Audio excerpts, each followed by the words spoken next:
மணப்பெண்ணின் பிரத்யேகமான திருமணம் விவாஹா தி சென்னை சில்க்ஸ். ஆச்சி பாதாம் ட்ரிங்க். ஆச்சி பாதாம் ட்ரிங்க் ஒன்னு வாங்கினா ஒன்னு free. Periyar Maniammai Institute of Science and Technology, Tanjavur. Aerospace Engineering with specialization in unmanned aerial vehicle.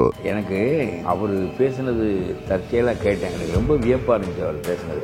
அதனால அவருக்கு இப்போ ரொம்ப நோக்கம். நான் இப்போ ஒன்று சொல்கிறேன். அன்புமணியை தலைவர் ஆக்கியது ராமதாஸ் தான். மைய அமைச்சர் ஆக்கியது ராமதாஸ் தான். அவரை தமிழ்நாட்டினுடைய முதலமைச்சர் வேட்பாளராக முன்னிறுத்தியது ராமதாஸ் தான். அப்பாவால். ஆமாம் ஆமாம். அதுதான் அவர் வேண்டாம்ன்றதுக்கு என்ன காரணம்? வேண்டாம் என்பதனுடைய பொருள் என்ன என்றால், ஸ்டாலின் எப்படி வந்தாரா, வைகோ மகன் துறை வைகோ வந்தாரா, அல்லது நம்முடைய அன்புமணி வந்தாரா? யார்? சும்மா இதெல்லாம் பொதுக்குழு என்பது ஆட்டுக்கறி தீன்றதுக்கான ஒரு அமைப்பு. எவனும் பொதுக்குழுவில் விவாதித்ததாக திராவிட இயக்கத்தில் சம்பத் காலத்திற்கு பிறகு அங்கே வரலாறே இல்லை. நமக்கு அவர் பேச வேண்டிய கட்டம் என்ன இருக்குது? எவனாவது ஒரு ராமதாஸ் நம்மகிட்ட பேசி நாம் அவனை போய் ஐயா ஐயான்னு கொண்டு இருந்தால் தப்பாக போயிருவேன்ட்டு, ஐயா பாமக தலைவர் ராமதாஸ் தானே அப்படின்னு. ஏன்பா என் குரல் கூடவும் அவனுக்கு தெரியல, வா அவனுக்கும் ஒத்துவர மாட்டேன், நீ வேணா போய் அன்பு பண்ணிட்டு பேசி பார்க்குறியா? அவர்கிட்ட சொன்னேன், ஏன்யா அப்படி சொன்னோன்னு அவர் என்ன சொன்னான்னு பார்ப்போம். ஏன்பா கொஞ்சம் பேர் வர்றேன், அவனையும் விரட்டிட்டு வர முடிய நீ.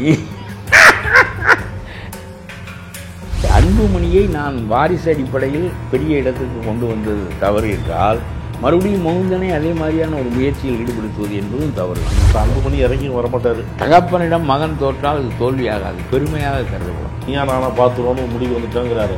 கடைசியில் இது பிரிந்தாலும் கூட கட்சி எல்லாம் அன்புமணியோடு இருக்கும்.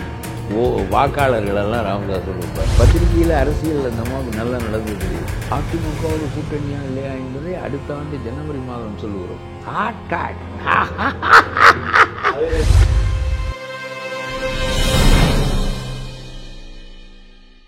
நக்கிரன் நேயர்களுக்கு வணக்கம். இன்று நம்முடன் கருத்துக்களை பகிர்ந்து கொள்ள இணைந்திருக்கிறார் தமிழ்நாடு தன்னுரிமை கழகத்தின் தலைவர் பழக்கருப்பையா அவர்கள். வணக்கம் சார். குலசாமின்னு சொன்னாங்க, ஆனால் நெஞ்சில் குத்துறாங்க. எல்லாமே ஐயா தான் சொல்லிட்டு அதல பாதாளத்தில் தள்ளுறாங்க. முன்ன ப்ரெஸ் மீட் வச்சப்போ கடுமையாக தாக்குனார். என்ன ராமதாஸ் இவ்வளோ பேசுகிறாரு அப்படின்லாம் இருந்தது. சரி, அதுக்கப்புறம் பேச்சுவார்த்தை நடத்தி சுமூகமாக போயிடுவாங்க, எல்லோரும் இப்போ பேசுகிறாங்களே அப்படின்னு நினச்சா, இப்போ மீண்டும் அதை விட மோசமாக போச்சு. ஆமாம். அதாவது அவர் சொல் சார் தான், குலசாமி என்று சொல்லுகின்ற கூட்டம் நம்மளை எந்த அளவு கொண்டாடும். நம்முடைய சொல்லை மதிப்பதில்லை, நம்முடைய வழிகாட்டுதலை அவர்கள் தேடுவதில்லை. ஆனாலும் குலசாமி என்றால் அதுக்கு குலசாமியாக இருக்க வேண்டும் என்று இவர் ரொம்ப நொந்து போய் பேசுகிறார். அதனால் நான் சொல்லுகின்றேன், இந்த கட்சியை தோற்றுவித்தது இதற்காக. இந்த கரு அவருடைய கரு, அந்த குழந்தை இவருடைய குழந்தை, பாடுபட்டு அதை உருவாக்கி ஒரு நிலைக்கு கொண்டு வந்தது இவர். எனக்கு இந்த தியாகு, கம்யூனிஸ்ட் கட்சி தியாகு, அவர் பேசுனது தற்செயலாக கேட்டேன். எனக்கு ரொம்ப வியப்பாக இருந்துச்சு அவர் பேசுனது. தொடக்க காலத்தில் ரொம்ப அறிவாளிகளை தன்னை சுற்றி வைத்து கொள்ள விரும்பியிருக்கிறார். அதில் தியாகு ஒரு ஆள், நம்ம கல்யாணி ஒரு ஆள், அவங்களாம் நல்ல ஒரு முற்போக்கான கருத்துடையவர்கள். எனக்கு இன்னும் பல பேர் தெரியல, ஒரு 7-10 பேர் அவரோட இருந்திருக்காங்க. எதுவாக இருந்தாலும் காலையில் அவர்கிட்ட அவங்ககிட்ட விவாதிப்பாராம், என்ன நிலைப்பாடு எடுப்பது என்றெல்லாம் கேட்பாராம். இதெல்லாம் தியாகு சொல்லியிருக்கிறார். ரொம்ப அறிவை மதிப்பார், அறிவான விவாதங்களை மிகவும் விரும்புவார் அப்படின்லாம் சொல்லியிருக்கிறார். அப்படின்னு சொல்லிட்டு அவர் சொல்கிறாரு, தீரன் இந்த கட்சிக்கு தலைவராக இருந்தார்.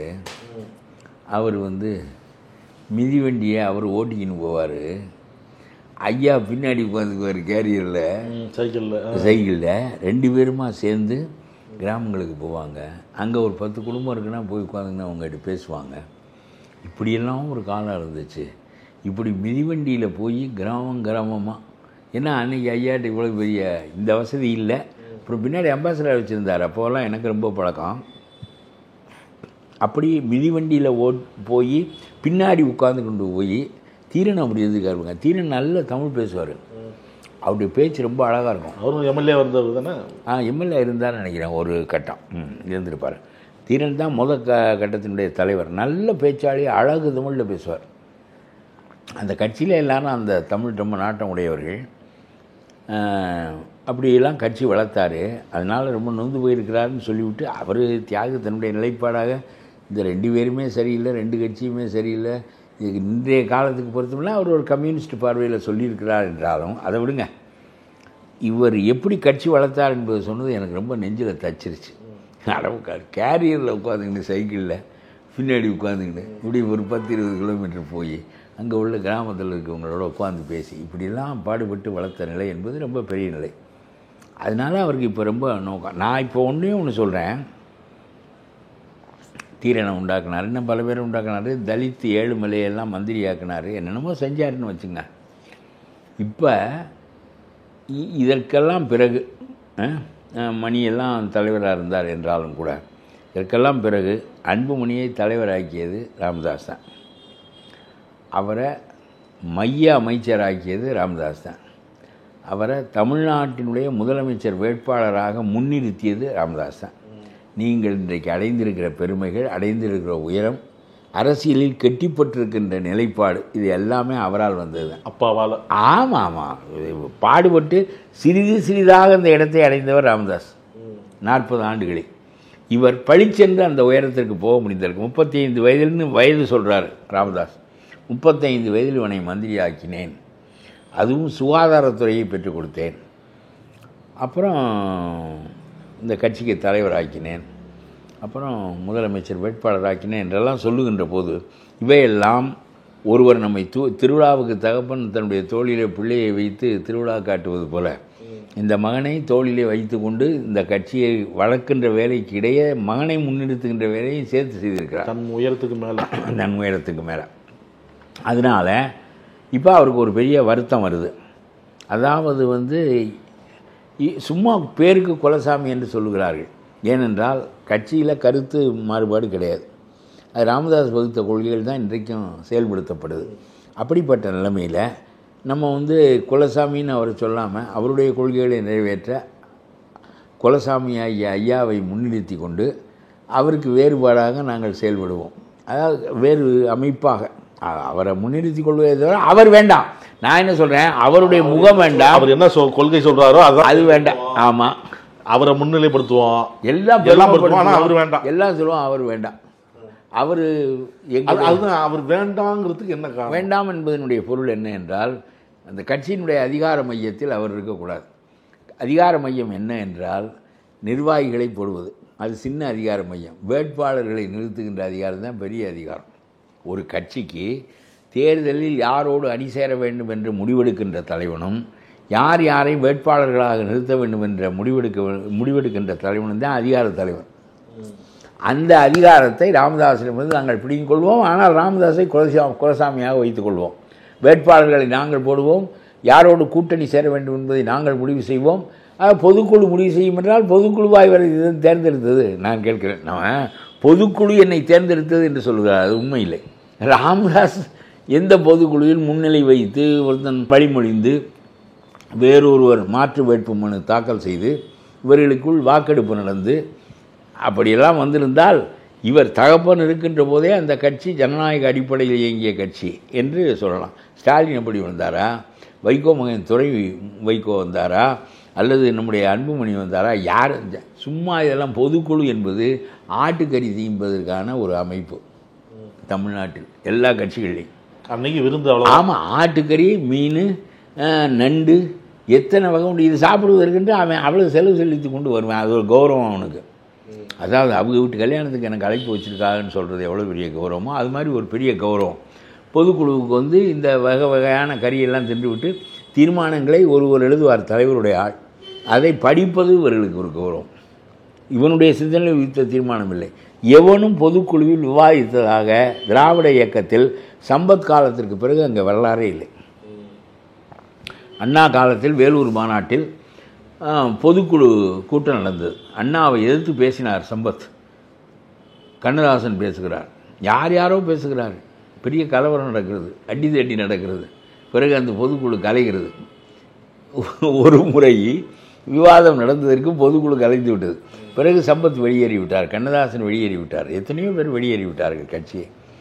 ஆகவே நம்முடைய நாட்டிற்கு அது பழக்கமில்லை. ஆனால் காங்கிரஸில் பொதுக்குழு நடக்கும், அகில இந்திய பொதுக்குழு, ஆல் இண்டியா காங்கிரஸ் கமிட்டி என்பார்கள். அதில் ஒரு முறை காந்தியினுடைய கருத்தை ஏற்றுக்கொள்ள மறுத்து விட்டார்கள். அதற்கு எதிராக தீர்மானம் போடுகிறார்கள். தீர்மானம் போட்டுவது காந்தி இருந்தார். இப்போ ராமதாஸ் பொறுக்க முடியாமல் சத்தம் போடுகிறார், காந்தி அதெல்லாம் போடவில்லை. காந்தி சொல்லுகிறார், சரி நீங்கள் ஜனநாயக முறைப்படி இயங்கி இருக்கிறீர்கள், பெரும்பான்மையான முடிவை பொதுக்குழு எடுத்திருக்கிறது, அதை நான் ஒப்புக்கொள்கிறேன். இந்த கட்சியை யார் வழிநடத்த வேண்டும் என்றால் பொதுக்குழுவின் தீர்மானங்கள், பொதுக்குழுவின் பெரும்பான்மையினர் வழிநடத்த வேண்டும். ஆனால் என்னை வழிநடத்துவது என்னுடைய மனச்சாட்சி, ஆகவே நான் போகிறேன் என்று போய்விட்டார். என்னை வழிநடத்துவது உங்களுடைய பொதுக்குழுவெல்லாம் என்னை வழிநடத்த முடியாது. நான் உங்களுடைய கட்சிக்கெல்லாம் கட்டுப்பட்டவன் இல்லை.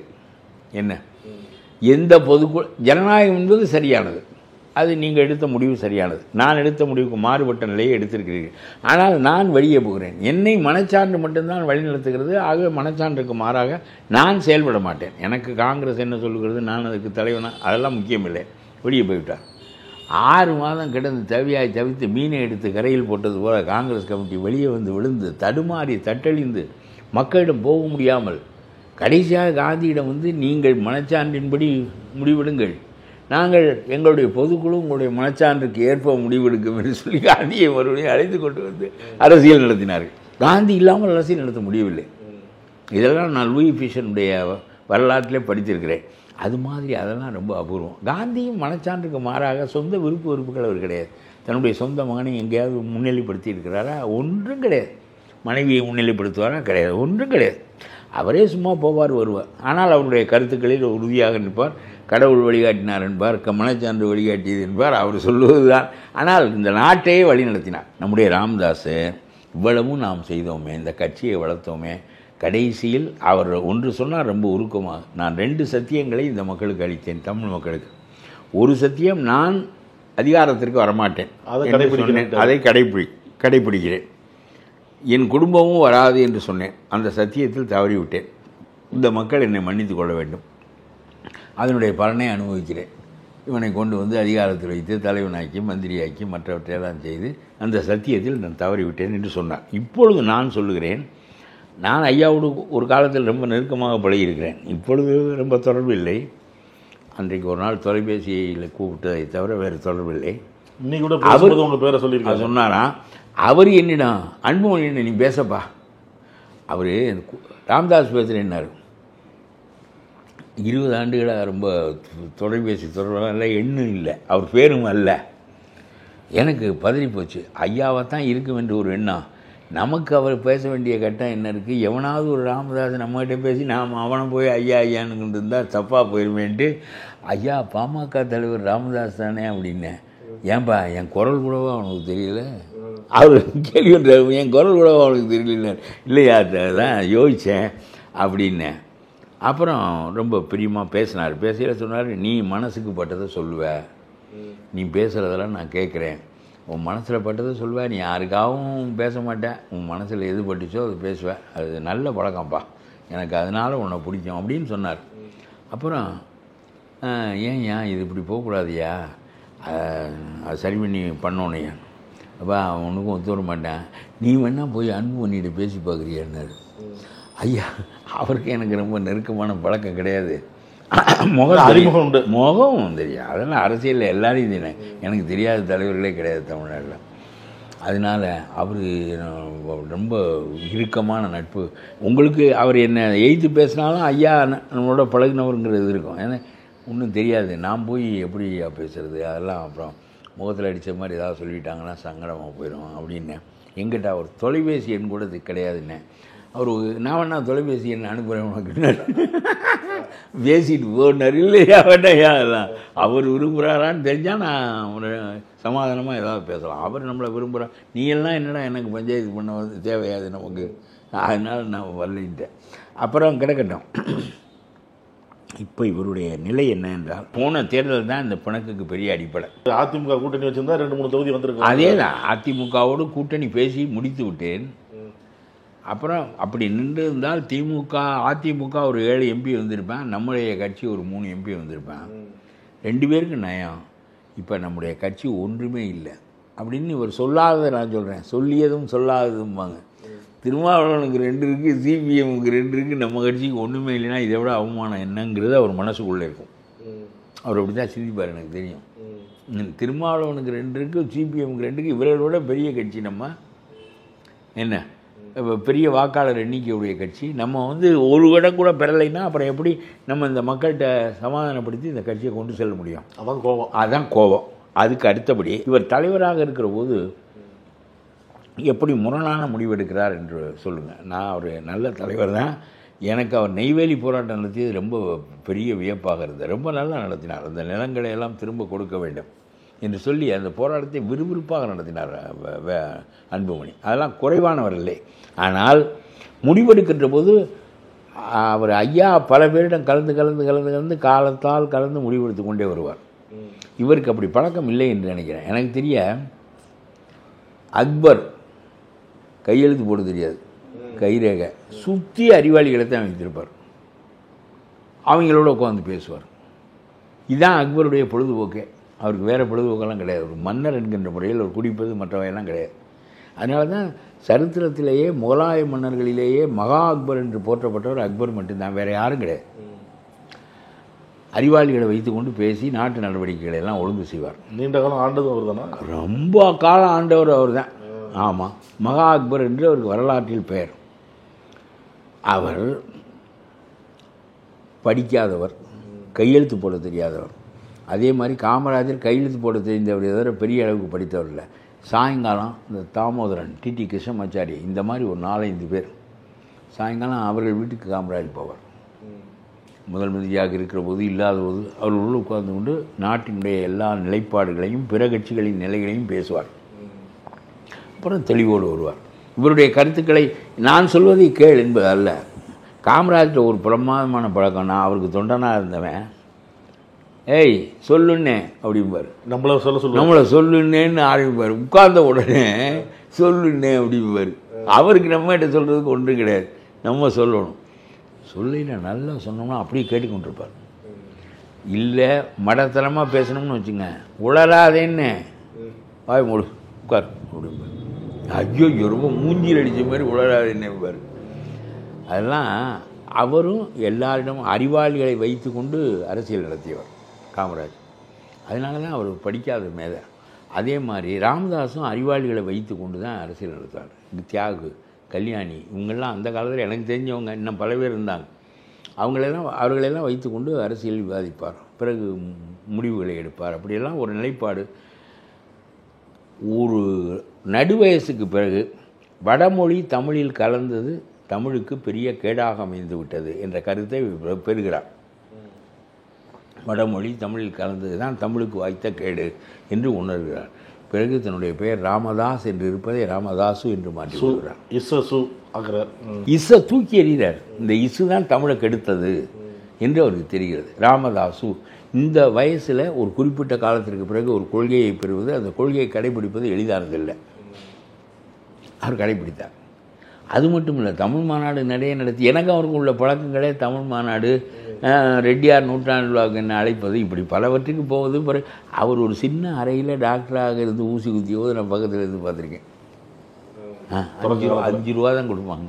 அவர் ஏழை ஜனங்களை அவ்வளோதான்ப்பா கொடுக்க முடியும் அப்படிம்பார். கொடுத்ததை வாங்கிக்க வேண்டியதான். அதெல்லாம் வாங்கிக்குவார். அதெல்லாம் ரொம்ப எல்லாம் அந்த ஜனங்கள் தான் வந்து அவற்றை ஏழை ஜனங்கள் தான் நிறைய வருவாங்க.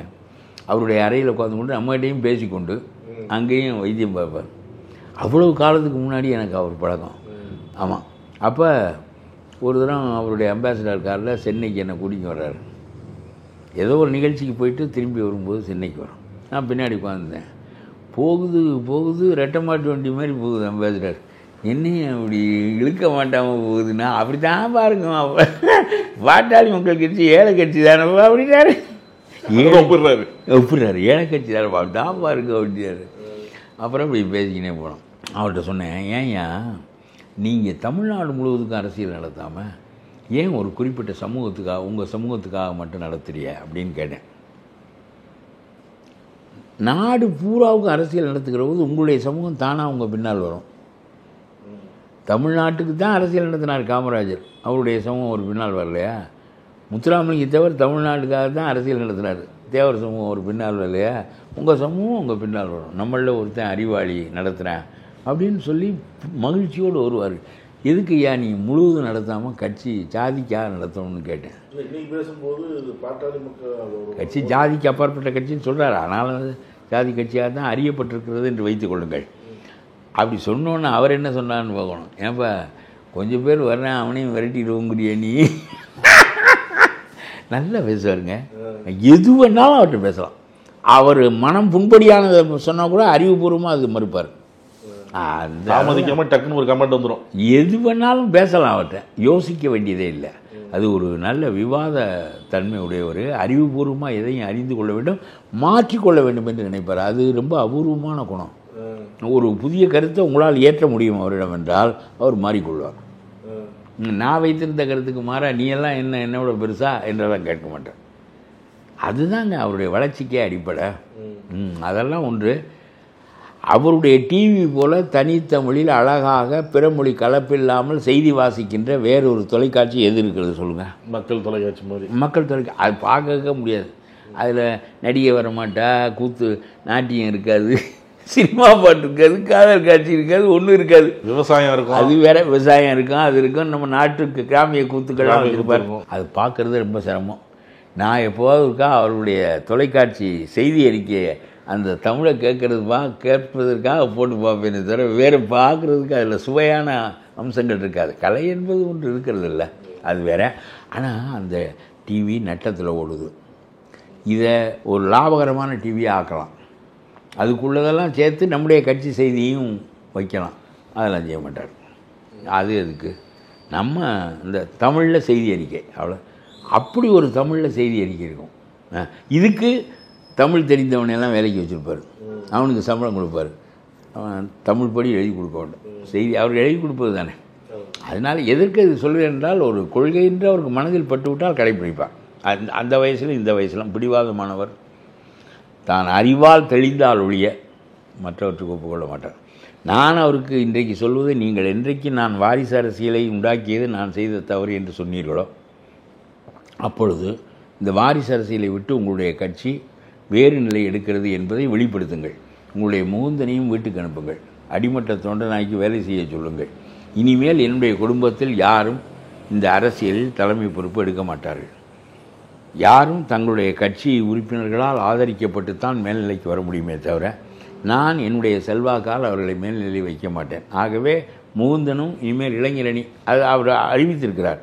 அது இதுக்கு முரணாக இருக்கிறது என்று நான் நினைக்கிறேன். நான் இப்பொழுது பக்கத்தில் இருந்தால் அவரிடம் சொல்வேன், ஐயா it is contrary to your previous opinion என்று நான் கண்டிப்பாக சொல்வேன். சொன்னால் என்ன சொல்கிறா என்று கேட்பார். ஆகவே அன்புமணியை நான் வாரிசு அடிப்படையில் பெரிய இடத்திற்கு கொண்டு வந்தது தவறு என்றால், மறுபடியும் முகுந்தனை அதே மாதிரியான ஒரு முயற்சியில் ஈடுபடுத்துவது என்பதும் தவறு தான். ஆகவே இந்த கட்சி இந்த குடும்ப அமைப்புக்கு வெளியே நடத்தப்பட வேண்டும். அது அவருடைய மக்களால். அவர் சொல்லும்போது 2026 தேர்தல் வரைக்கும் நான் இருக்கிறேன். இல்லை அவர் சொல்கிறாரு, இது அன்புமணி தானே வச்சுக்க போகிறாரு, அதான் சொல்லியிருக்கிறாரு. அதாவது நான் என்ன சொல்கிறேன்னா, அதில் தான் ஏன் விட மாட்டேங்கிறாருன்னா, இவர் கூட்டணி எப்படி சேருவார்னே யாராலையும் கணக்கு செய்ய முடியாது. இவர் அதிமுகவோடு பேசி முடித்த நிலைமையில் பிஜேபியோடு சேர்ந்து விட்டார். அது பயப்படுவார்ல அவர். நமக்கு இயற்கையான கூட்டணி அதிமுக. 3 எம்பி வந்திருக்கலாம், அவருடைய துணைவியார் எம்பி ஆகிருப்பார்கள். 3 எம்பி இன்றைய கையில் இருந்தால் அதுக்கு பெரிய பெருமை இல்லையா? அதை விட்டு நம்ம போய் நான் பிஜேபியோடு சேர்ந்த அது இவருடைய சொந்த விருப்ப உறுப்பினுடைய அடிப்படையில் போய் அந்த கூட்டணியை சேர்த்தார். ராமதாஸ் கடைசியாக இந்த மோதல் முற்றிக்கொண்டே போனால் கடைசியிலே அது தனி கட்சிகளாக ஆகின்ற நிலைமை ஏற்பட்டால் கட்சி அன்புமணியோடு இருக்கும். பெருவார் என்ன பேர் அன்புமணியால் நியமிக்கப்பட்டவர்கள். பஞ்சாயத்து பேச வரவங்க பூரா அன்புமணி பக்கமே பேசுகிறாங்க. நீயா நானா பார்த்துருவோன்னு முடிவு வந்துட்டாங்கிறாரு. இவர்கள் என்ன சொல்வாருன்னா, உங்களுக்கு வயதாகிவிட்டது, இனிமேல் அவர் நடத்த வேண்டியது தானே, நாளைக்கு கொடுப்பதை இன்றைக்கே அந்த பொறுப்பை விட்டு விடுங்கள் என்பது அவருடைய கருத்து. இவருடைய கருத்து என்னென்றால், போன தடவை வரையிலும் பொறுப்பு அவரிடம்தான் தானே இருந்தது, அதனால தானே கூட்டணியை அவர் முடிவு செய்தால் அந்த கூட்டணி கட்சிக்கு பாதகமாக போய்விட்டதே என்பது இவருடைய முடிவு. இப்போ 2 பேருமே விடாப்பிடியாக இருக்கும்பொழுது என்ன தான் நடக்கும்? கடைசியில் இது பிரிந்தாலும் கூட கட்சி எல்லாம் அன்புமணியோடு இருக்கும். வாக்காளர்களெல்லாம் ராமதாஸோடு இருப்பார். ஓட்டர் பேஸ் ராமதாஸுக்கு தான். ஐயா சொல்கிறாரு, நம்ம அவர் சொல்லித்தானே ஓட்டு போட்டு பழக்கம் என்று போட்டு விடுவார். பாமக வேணும்னு விரும்புகிறவங்க யார்கிட்ட பேசணும்னு அவங்களுக்கு தெரியும் அப்படிங்கிறார். அதாவது கூட்டணி வைத்திருக்க பிற கட்சிகள் இருக்கின்றனவே, அந்த கட்சிகளுக்கு யார் வலிமையானவர்கள், யார் சொன்னால் வாக்குகள் விழும், என்னோடு எத்தனை பேர் இருக்கிறார்கள் என்பதை விட என்னோடு வாக்காளர்கள் இருக்கிறார்கள் என்பதை அவர்களுக்கு சொல்லுவது தான் அவருடைய நோக்கம். அது உண்மையும் கூட தான். அதனால் அத்தகைய நிலையில் அவர் இப்போ அந்த நடைபெணமாக இருக்காங்கிறாரு, வார்த்தை நடைபெணமாக இருக்காங்க. இல்லை, வெளிப்படையாக பேசுவாருங்க. அவர் மாதிரி வெளிப்படையாக பேசக்கூடிய ஆளே கிடையாது. எல்லாம் மறைச்சி மூடி எந்த ஒதுக்கிட்டு ஃபோட்டோ வச்சு உற்சவர் மாதிரி வச்சுருக்கிறாங்க அப்படிங்கிறாரு. ஆமாம் ஆமாம், பேருக்கு தான் நான் குலசாமி, மற்றபடி நெஞ்சில் குத்துறாங்க. குலசாமின்னு சொல்லி நெஞ்சில் குத்துறாங்கிறாரு. ஐயோ, அவர் ரொம்ப கடுமையாக பேசுவார். அது அவங்களுடையது. நம்ம இதில் எல்லாம் ரொம்ப அதிகமாக நுழைய முடியாது. ஆனால் ஒன்று மட்டும், நம்ம அவர் இந்த தேர்தலில் இந்த கட்சி மறுபடியும் பல ஆட்களை எம்எல்ஏக்களாக எம்பிக்களாக பெற வேண்டும். நம்மளே ஒரு குடும்பமான எண்ணிக்கையில் இருந்தால் எம்பி சீட்டு நமக்கே வருமே.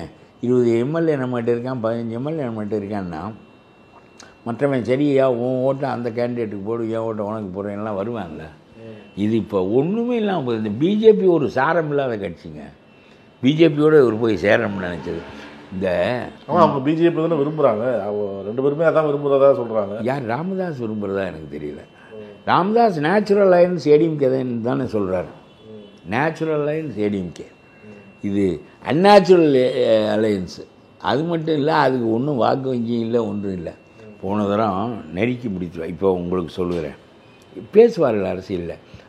இன்றைக்கு பேசியிருக்கிறார், 3 இடம் இருந்தால் 2 இடம் உங்களுக்கு, 1 இடம் எனக்கு என்கிறார். 80 இடங்கள் பாமகவுக்கு பாஜகவுக்கு வேண்டும் என்பது இது நடக்கிற கதையா? பேசாமல் கடைசி நேரத்தில் ஒரு அத்து விட போகிறாங்க பாருங்கள். கடைசியாக என்ன நடக்க போகுதுன்னா, இந்த விஜய் இந்த மாதிரி ஆட்கள்லாம் ஒரு சுற்று வருவாங்க. வந்த பிறகு விஜயகாந்த் அணி தேர்ட் ஃப்ரண்ட் ஒன்று வைத்தார்களே, அதுக்கு என்ன நடந்ததோ அதுதான் விஜயகாந்த் விஜய் தனிச்சு நின்னா நடக்கும். விஜயகாந்தோட வைகோ நின்னார், திருமாவளவன் நின்னார், மக்கள் நல கூட்டணி. கடைசியில் 13 விழுக்காடு வாக்கு தானே பெற்றார்கள். அது ரொம்ப மண்ணாக போச்சே. அதில் தானே விஜயகாந்தினுடைய அரசியல் அடிபட்டுச்சு. அதுக்கு முன்னாடி 28 எம்எல்ஏக்களை வைத்திருந்தவர் கூட்டணியோடு சேர்ந்து 58 எம்எல்ஏக்களாகி அதுக்கு அடுத்தாற்போல் ஆட்சிக்கு வருவதற்கு பதிலாக கிங் ஆர் கிங் மேக்கர் என்ற கேள்வியை இந்த அம்மா இப்பொழுது இருக்கிறார்கள் இவர்கள் தான் வைத்தார்கள். King or king maker. ஒன்றே நம்ம ஊழியர்கள்லாம் அவங்க விரும்புகிறது தான் சொல்லுவாங்க. தலைமை என்ன விரும்புகிறது? கிங் மேக்கர் இல்லை. எதுக்கு இன்னொருவனையே ஆக்கி கொண்டிருக்க வேண்டும்? நாமே ஆகி விடுவோம். We want king. நின்று 3வது நின்று தோற்று பிறகு அவர் உடல்நலம் இல்லாமல் போய் அந்த கட்சி இன்றைக்கு ரொம்ப தன்னுடைய மூச்சை இழந்து தான் இருக்கிறது. ஆனாலும் கூட அந்த அம்மா இந்த பத்திரிகையில் அரசியல் அந்த அம்மாவுக்கு நல்லா நடந்து தெரியுது. நாங்கள் அதிமுகவோடு கூட்டணியா இல்லையா என்பதை அடுத்த ஆண்டு ஜனவரி மாதம் சொல்லுகிறோம்.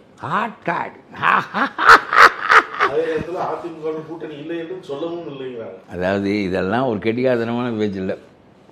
நம்ம என்ன, இந்த ஒரு கொசு யானையினுடைய காதுக்குள் வந்து உட்கார்ந்துச்சு. ஒரு காலம் குடியிருந்தது. வந்தவுடன் உனக்கு ஒன்றும் சிரமம் இல்லையே என்று கேட்டது. யானை பதில் ஒன்றும் சொல்லவில்லை. இது வந்து உட்கார்ந்ததே அதுக்கு தெரியாது. அதுக்கப்புறம் கொஞ்சம் காலம் கழித்து, நண்பா, எனக்கு நீ இடம் கொடுத்ததுக்கு நன்றி, நான் சென்று வருகிறேன் என்று சொல்லிவிட்டு அது பறந்தது. அதுவும் அதுக்கு தெரியாது. அது மாதிரி ஏங்க, நான் ஒரு கட்சி வைத்திருக்கிறேன். இந்த கட்சியினுடைய நிலைமை என்ன, தன்மை என்ன என்று எனக்கு தெரிய வேண்டுமா இல்லையா? தன்னை வியந்தான் வியந்துகிடும் என்று திருக்குறள் சொல்லும். இந்த அம்மா அடுத்த ஆண்டு ஜனவரி சொல்லு, அடுத்த ஆண்டு அதுக்கு காலம் இருக்குங்கிறாங்க. அதான் அதுக்கு அடுத்த ஆண்டு கூட சொல்லு. இது எதுக்கு இங்கே வந்து பேசியிருக்கவே வேண்டாமே, பேசவே வேண்டாமே, நாங்கள் பின்னால் சரி போயிட்டு போதா. அது இன்னொரு கட்சியினுடைய விவகாரம், அதை பற்றி நமக்கு ஒன்றும் இல்லை. ஆனால் ஒன்று சொல்லுகின்றேன், நேச்சுரல் அலையன்ஸ் என்பது ஏடிஎம்கே தான். இந்த நிலையில் தமிழ்நாட்டு அரசியல் கடந்து தடுமாறுகிறது. நோக்கம் எப்படியும் பிஜேபியை அதிமுக விட்டு கத்தரித்து விட வேண்டும். அதான் அவருடைய நோக்கம். அதான் ஏங்க, அவர் தலைவரும் இல்லை, ஒன்றும் இல்லை. எதுக்கு இதையே பேசி கொண்டிருக்காரு? எங்களுடைய வாக்கு அடிப்படையில் செய்யுங்கள். வாக்கு அடிப்படை அது ஓபிஎஸ் வாங்கிய வாக்கு, தினகரன் வாங்கிய வாக்கு எல்லாம் இவருடைய சின்னத்தில் என்று இவருடைய எண்ணிக்கையில் சேர்ந்திருக்கிறது. என்ன இருக்கிற சின்ன சின்ன கட்சிகளுடைய வாக்குகள் எல்லாம் இவருடைய தாமரை சின்னத்தில் நிறுத்தி இவர்களுடைய வாக்காக ஆக்கி கொண்டு விட்டார்கள். அதனாலே அந்த ஒரு 7-8% என்பது ஒரு பெரிய சதவீதமா என்று கேட்கிறேன் நான். 2026 தேர்தலை முடிவு செய்வேன் நான் அப்படின்லாம் சொல்கிறார் ராமதாஸ். அந்த காலகட்டத்தில் என்ன நடக்கும்? அது வரைக்குமே இந்த பிரச்சனை கொஞ்சம் நாளாக வேண்டும் தெளிவாவதற்கு. ஆனால் ராமதாஸ் ஒரு நிலைப்பாட்டில் இருப்பார். வேட்பாளர்களை நான் தான் நியமிப்பேன், கட்சி நிர்வாகிகளை நான் தான் நியமிப்பேன், குறிப்பாக வேட்பாளர்களை நானே நியமிப்பேன், கூட்டணியை நானே முடிவு செய்வேன். இந்த 3 அதிகாரம்தான் அவர் இன்றைக்கு தனியாக எடுத்துக்கின்ற நிலைப்பாட்டுக்கு காரணம். அது அவரும் விரும்புகிறார். ஏனென்றால் கூட்டணியை அவர் சென்ற பாராளுமன்ற தேர்தலில் அன்புமணி தான் முடிவு செய்தார், ராமதாஸ் முடிவு செய்யவில்லை. வேட்பாளர்கள் பல பேரை அன்புமணி தான் போட்டார். அதனால தான் கட்சி அவரோடு இருக்கிறது. ராஜாஜியோடு கட்சி இல்லை, காமராஜோடு இருந்ததுக்கு காரணம் வேட்பாளர்களை முடிவு செய்யக்கூடிய அதிகாரம் என்றைக்கும் தமிழ்நாடு காங்கிரஸ் கமிட்டி தலைவராக காமராஜுக்கு தான் இருந்தது. அதனாலே ஒரு கட்டத்தில் ராஜாஜிக்கு எதிராக அந்த அணியை திரட்டுவது காமராஜுக்கு எளிதாக இருந்தார். காமராஜ் குறைவான தியாகி இல்லை, அது வேறு. அது நான் அவரோடு தான் பழகினேன். அவர் ரொம்ப போற்றிய தலைமை, நான் ரொம்ப போற்றிய தலைமை அவருடைய தலைமை, அது வேறு. ஆனால் அந்த கட்சி கைக்குள்ளே இருக்கும். வேட்பாளர்களை யார் அறிவிக்கிறார்களோ, யார் முடிவு செய்கிறார்களோ அவருடைய கையில் தான் அந்த கட்சி இருக்கும். காமராஜருடைய கட்சி கையில் அந்த கட்சி பல ஆண்டுகள் இருந்ததுக்கு காரணம் அதுதான். ராஜாஜி அதற்குள் போவதே இல்லை. ராஜாஜி அதற்குள்ளே எப்படியோ நடத்திக்கொள்ள என்று சொல்லிவிட்டு அன்புமணி இறங்கி வரமாட்டார், தெரியவில்லை. இறங்கி வந்தால் நல்லது. தகப்பனிடம் மகன் தோற்றால் அது தோல்வியாகாது, பெருமையாக கருதப்படும். நான் இதற்கு ஒரு உவமானம் சொன்னேன். ராஜராஜ சோழன் பெரிய மன்னன், அவன்தான் பேரரசை கட்டியவன். அவன் தஞ்சை பெருவுடையார் கோயிலை கட்டினான். உலகத்தில் இல்லாத பெரிய கோயில் அது. அதற்கு அடுத்தாற்போல் வந்த ராஜேந்திரன் அவரை விட இன்னும் கூடுதல் பகுதிகளை வென்றான். கங்கையை வென்று வடவர்களின் கொட்டத்தை அடக்கி கங்கையிலிருந்து தண்ணி கொண்டு வந்து கங்கை கொண்ட சோழபுரம் என்ற ஒரு பகுதியை உருவாக்கினான். அங்கேயும் தன் தந்தையைப் போல ஒரு பெருவுடையார் கோயிலை கட்ட நினைக்கின்றான். இப்பொழுது இந்த பகுதி விரிவடைந்திருக்கிறது. இவனுடைய செல்வாக்கு கூடியிருக்கிறது, பணம் கூடியிருக்கிறது, எல்லாமே இருக்கிறது. என் தந்தை 10 அடிக்கு கட்டினால் நான் 20 அடிக்கு கட்டுவேன் என்று சொல்ல இவரால் முடியும். கட்டவில்லை. உலக வரலாறு படிக்காது. அவரை விட இவன் இன்னும் பெரிய நாட்டை ஆண்டான், ஆகவே கட்டியிருக்கிறான் என்றான். அப்படி மனதால் கூட நினைக்கக்கூடாது என்று ராஜேந்திரன் நினைக்கிறார். அதனாலே அவருடைய தந்தையினுடைய கோயிலை அப்படியே நகல் எடுத்து, அதுபோல் கங்கை கொண்ட சோழபுரத்தில் ஒரு பெருவுடையார் கோயிலை அவர் கட்டிய போது அதை விட சின்னமாக கட்டுகிறார். ராஜராஜ சோழனை விட ராஜேந்திர சோழன் பெரிய, அவரை விட விஞ்சியவன் என்ற கருத்து வரக்கூடாது. ராஜராஜ சோழனுக்கு உட்பட்டு ராஜராஜ சோழனால் உருவாகி ராஜராஜ சோழனால் பெருமை பெற்றவன் என்ற கருத்து இருக்க வேண்டும் என்று தான் அவர் நினைக்கிறார். வரலாற்று ஆசிரியர்கள் பாருங்கள், ஒரு கோவிலை கட்டுகின்ற போது கூட மக்கள் அவரை மிஞ்சிட்டாயா மகன் என்று சொல்வது மக்களுடைய பழக்கம்தான். அவரை மிஞ்சிவிட்டான் மகன் என்று சொல்லக்கூடாது என்று ராஜேந்திரன் நினைக்கிறார். ஏனென்றால் ஒரு வளர்ச்சியின் மீது வளர்ச்சியை காண்பது எளிது, அடிப்படையிலிருந்து வளர்ச்சியை உருவாக்குவது அரிது. அதுதான் ராஜராஜனுடைய பெருமை, ராமதாஸுடைய பெருமை. அதுதான் நான் வெளியே இருந்து பார்த்து சொல்லுகிறேன். எனக்கு அதை பற்றியெல்லாம் ஒன்றும் இல்லை. நான் இவர்களை பற்றி பேச வேண்டியதில்லை. நான் ஒரு சின்ன கட்சி வைத்து கொண்டு என்னுடைய கருத்துக்களை மனதில் பட்டதை சொல்லிக் கொண்டிருக்கிறேன். இதனால் ஒன்றும் இல்லை, ஆனால் எனக்கு மனதில் பட்டதை சொன்னேன், அவ்வளோதான். பல்வேறு கருத்துக்களை பகிர்ந்து நக்கீரன் டிவிக்கு சப்ஸ்கிரைப் செய்யுங்கள். உங்கள் ஆதரவே எங்கள் பலம். ஆசிரியர்களுக்கு நண்பனாகவும் மாணவர்களுக்கு ஆசானாகவும் திகழும் தேர்வு வழிகாட்டி. ஒவ்வொரு பாடத்திற்கும் அனுபவமிக்க ஆசிரியர்களின் துல்லியமான தெளிவான விடைகள். CNC இருக்கு, தேர்வு பயம் எதற்கு? இது தீரன் பப்ளிஷிங் ஹவுஸ் விற்பனை வெளியீடு.